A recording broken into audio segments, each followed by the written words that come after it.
What is going on, Savage Squad? I am Alicia, also known as the Invincible Savage herself, and I am coming at you with another video. I know what you're thinking. Alicia, where have you been? Honestly, guys, it's been a while, I know. But I've just had so much going on in my life, mentally, just with myself, just really trying to stay on top of things. Per my last video, what I've been believing for in that video, I'm still very much so believing for. And I'm really just trying to keep the faith and stay on top of things and continue to believe and stay strong. And so we have entered the second quarter of 2019. And I just want to kind of give you guys an update, especially since my Easter just passed this past weekend, and my Easter experience was indescribable almost. It was really, I say it was an Easter that changed my life, or changed my perspective on life. And what's crazy is it was an Easter that I was not in church, and this is my first Easter. I cannot even remember an Easter where I was not in church. Easter to me is about nice clothes, good food, a packed service. It's a staple service each year for churches. Your future husband may be in there, so honey, you better dress, girl. And praises are high, celebrating the resurrection of Christ. And I wasn't there. I just felt, honestly, I felt bad. I've come to realize at the end of the day that my most impactful Easter was actually an Easter in which I was not in church. And so let me tell you the reason why I was not in church. I was actually helping my sister move in. She just got an amazing opportunity to move to the city of Charlotte, and so that's where I was. We just had a very chill day. We ate, we slept, we just chilled, and then we explored the city a little bit, hit a couple of spots, and really just enjoyed ourselves. Like I said, I did kind of feel a little bad. Somebody had told me, "Oh, you couldn't make it to church, but you could make it to the club." And I was like, "Oh," but even though I wasn't in church, I would definitely say I felt as though the church was in me. Even though I was not in the four walls, the spirit was closer to me than ever, honestly. I would say that, one, because I ministered to an ex-con. That was crazy. He spent most of his life in jail, and I would definitely say I just gave him some encouraging words, and I really feel as though he left that club with hope that day. And so I really pray that his life is changed, and that he just goes on to do great things. And then two, I received the same word from multiple people on the same day. It was crazy. To some people I would express, how I've been looking for opportunities, and I've just had a very difficult time finding opportunities in the city of opportunities. And the same thing, everybody said the same thing. Charlotte is about networking. It is about who you know. So you kind of just got to put yourself out there and make it happen. And number three was, I just kind of caught a glimpse of that city. Like I kind of caught a glimpse of me being in that city, and it was absolutely amazing. Like I said, I had an amazing time. It's why I was not in church this Easter, but I will share with you my Easter experience as to why it was so different for me. I know that that doesn't sound too grand. It's about to all tie together as to what made it so different for me. And when I look over to the side, I have notes on my computer, so I'm just looking at the notes. So actually, when I realized how different, or how impactful my Easter was, it was actually on my drive home from Charlotte the next morning. I was watching a sermon from Pastor Touré Roberts of One LA. His newest sermon was "The Breakthrough is in You," and that sermon, I just looked at things different. But he made a point of the cross, and the cross to the resurrection, and he kind of put a more human perspective on it, of how it feels to be on the cross.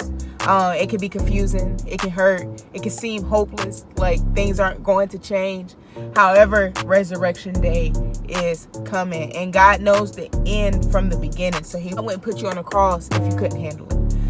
So here's how everything changed. A little background. At the beginning of 2019, one thing that I've been saying is I feel like that I'm walking into a break. it looks like a breakdown, but I'm believing God for a breakthrough.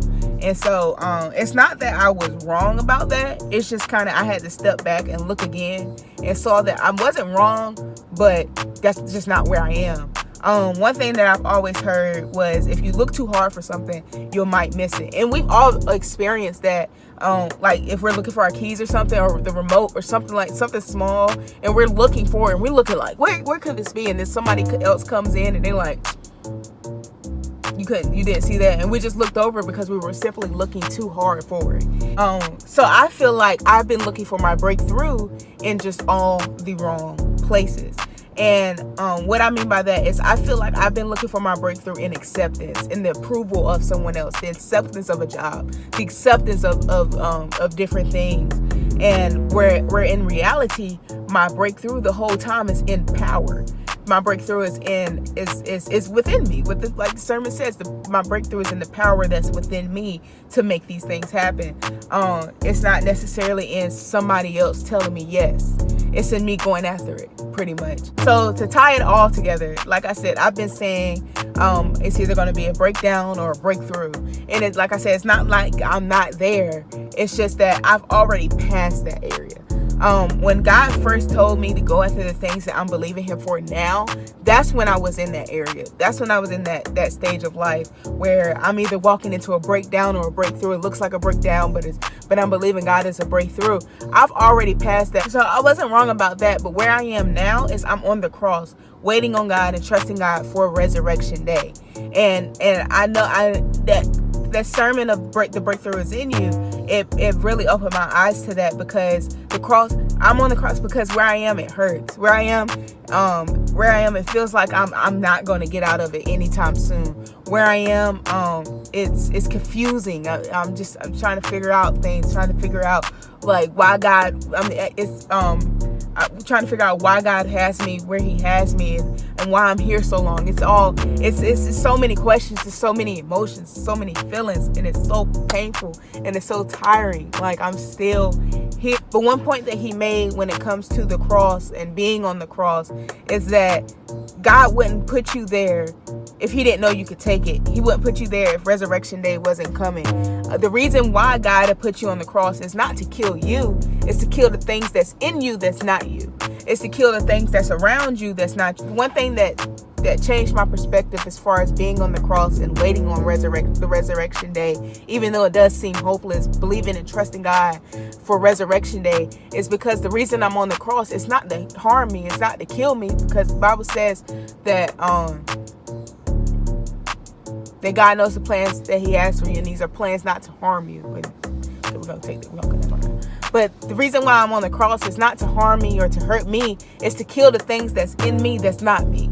It's to kill the things that's around. It's not beneficial to my promise. So of course, Jesus' death is a blessing because he rose with all power in his hands. But this year, to me, Jesus' death was a symbol of hope, a symbol of faith. Even though this hurts, even though it seems like there is no end to this, resurrection day is coming. And not only is it coming, but I am going to have the power within me to make these things happen. And if I just keep trusting and believing. So now my prayer is not, Lord, get me out of it. Lord, help me. Lord, come on, Jesus. What's going on, Lord? Now my prayer is, Lord, not my will, but your will be done. Lord, have your way in my life. And I just pray for the strength to endure the cross. So that was my Easter experience. I hope that it blessed somebody. I came back in just ready to take on life, man. And it's just crazy to me how God took me out of my norm of going to church, but he used that and just completely changed my entire perspective. So we'll see where we go from there. I'm trying to make moves. But I'm not just moving on my own. I'm moving with God. And so, like I said, I pray that this blessed someone. If you liked it, like the video, comment, subscribe. You guys can follow me on Instagram, invincible.savage. Or you can follow my business page, The Rough Diamond Empire. If you like the apparel, just hit me up. Or you can visit roughdiamondempire.com and buy some apparel. But yeah, give me some feedback, guys. I do love you as always. And I pray that you guys make it a great day and that we're going to make it happen. Let's be great.